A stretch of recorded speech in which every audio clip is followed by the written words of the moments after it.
Who would like to have some extra money? Let me tell you something. I'm going to tell you something and then I'm going to ask you the question again. Okay? Allah said, you love money, Jannah, a lot. So if you're not raising your hand, who would love to have extra money? Let me put it in another way. If you say no, that means something is wrong. Because Allah said, by default, we love wealth. And many people think that if you love wealth, something is wrong. No, as long as you earn the money from halal sources and you spend it on halal means, right? And you give your due zakat, Allahu Akbar. This is the best thing you could ever have, right?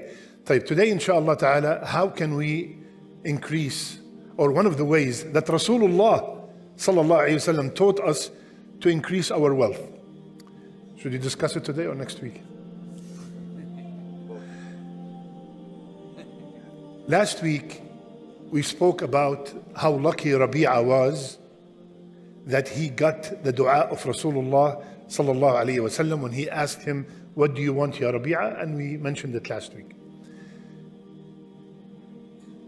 Rasulullah sallallahu alayhi wasallam made a dua that already has been accepted and answered by Allah Azza wa Jal.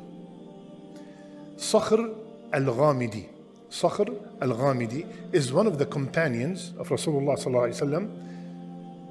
And if you look in the seerah, this is probably the only hadith he narrated. He said that Rasulullah sallallahu alayhi wasallam said, Allahumma barik li ummati fi bukuriha.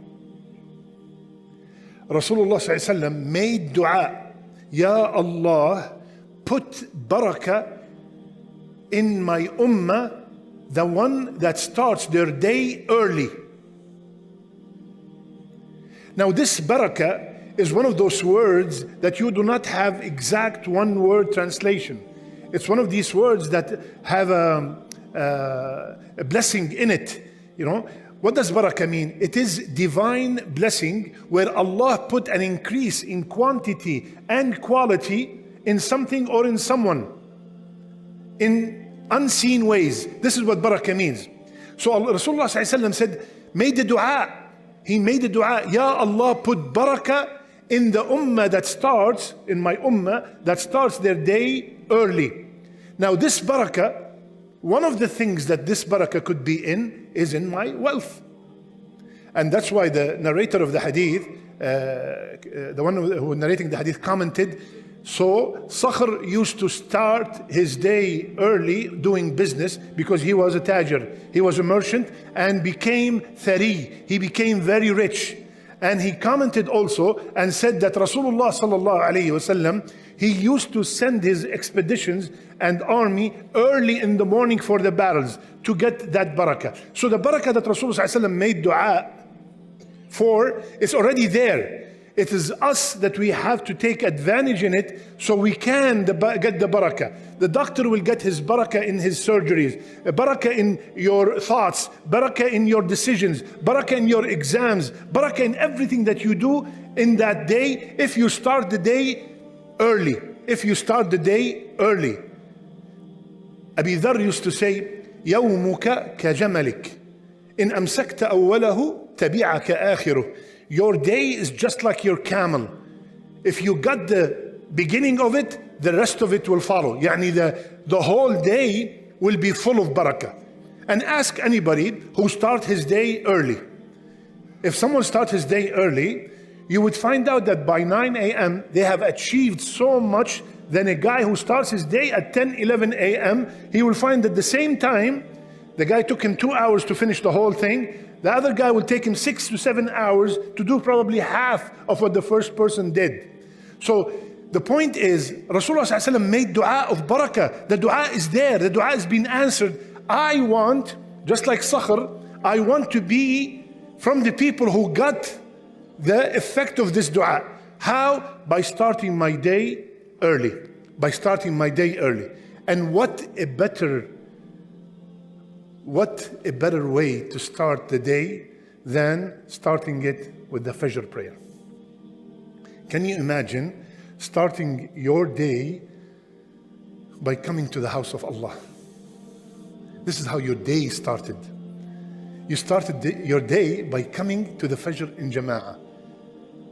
The barakah that will be on that day, wallahi, the minute you start getting addicted to praying Fajr in Jama'ah, you will never be able to stop. Ask any person who pray Fajr in Jama'ah and tell him what happens to your day when you miss Fajr in Jama'ah. Ask them. They would tell you it's a different day. It's a completely different day. Now, look or go search on Google, what are the benefits of starting your day early from a secular perspective? Enhances productivity, improves the brain, decreases depression. Many, many benefits of starting the day early done by non-Muslim studies. And we all know, anytime you ask or interview a very famous, successful businessman or anything, one of the main things they have in common, we start our day early. We start our day early. Now, my request to myself and to you, to please, Allah subhanahu wa ta'ala told us that the angels descend from seventh heaven to attend the Fajr in Jama'ah when He said, Inna Qur'an al-Fajri kana mashhuda. The Quran recited by the Imam in Fajr prayer is being witnessed by the angels. So ya ikhwan, the angels are coming from seventh heaven to attend the Salat of Fajr in Jama'ah, and you live 7 minutes, 7 blocks away, and you do not come to the masjid. Let me tell you, or let me ask you another question, and I hope you will not be as shy as the first question. If the management decide to give $500 for everybody who come to Fajr tomorrow morning, how many of you would come? Now you're telling the truth. Now you're telling that not only you would come, you will call your cousin in Jersey, if you can fly quickly, be here tomorrow. You would call the brothers in Houston, everybody. As a matter of fact, some of us, you know what, maybe something, the car will not start, I will sleep here tonight. So if the management said every day you come to Fajr, you will get $500. Wallahi, no one will miss Fajr, right? Every day, 500, every day. But one condition. If you miss it without any excuse, you have to give me all the money back. You will make sure you're here every single day, unless something really major. طيب. Wallahi, even if we get all this money in this world, we're going to leave it and go down that grave with nothing. Listen to this. قال رسول الله صلى الله عليه وسلم ركعتا الفجر خير, not from $500, من الدنيا وما فيها. 2 rak'ah of the sunnah of Fajr, not the fard. The fard, forget it. It's something we cannot handle. The 2 rak'ah of sunnah of Fajr is better than the whole dunya and everything in it. Not 500, not 10,000, not 5 billion. All the dunya with all its mountains and diamonds and gold and cash, and the 2 rak'ah of sunnah of Fajr. Can you imagine the fard? Can you imagine the fard?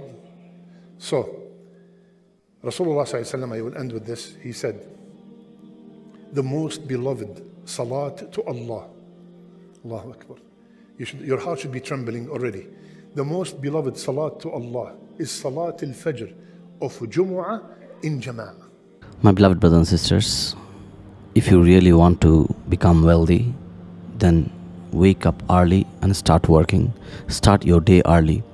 After praying Fajr, start your day and do it continuously for rest of your life, and you will see you will definitely become rich. Because Prophet Muhammad sallallahu alaihi wasallam made dua to Allah subhanahu wa ta'ala to give barakah in the early hours of the day. So no matter what, go to sleep early and wake up early and start working early. Then you'll see that you are having barakah in your time, you are having barakah in your wealth. And after that, continuously do istighfar. Always ask forgiveness from Allah subhanahu wa ta'ala. Repent to Allah. When you ask His forgiveness, Allah subhanahu wa ta'ala opens the door of sustenance for you. Allah opens the door of risk for you. Allah subhanahu wa ta'ala makes things easy for you. Allah brings solutions to your problems from places you will not even imagine. Then give sadaqah. Always, no matter how much you earn, give in the path of Allah certain amount from your earnings, and do it regularly. No matter if you earn low, if you earn high, whatever it is, give sadaqah. Sadaqah extinguishes the wrath of Allah. Sadaqah brings happiness in the face of Allah. And sadaqah never depletes your wealth. Sadaqah will always multiply your wealth. Allah subhanahu wa ta'ala will give you back in many folds. So don't be afraid to give in donation. Don't be afraid to give in charity. Give water to people. Give food to hungry. Give money. Give some charity even to your family members who are not well off. Start with them. And also give money to these Islamic institutions where these orphans and students are learning Quran and remembering Allah subhanahu wa ta'ala. When you support them, Allah subhanahu wa ta'ala will support you, and Allah will give you money so that you can support them. So never stop it. May Allah give us the ability to do good deeds. May Allah accept our good deeds. May Allah increase our wealth. May Allah give us the ability to earn halal income, and may Allah grant us Jannatul Firdaus al-A'la.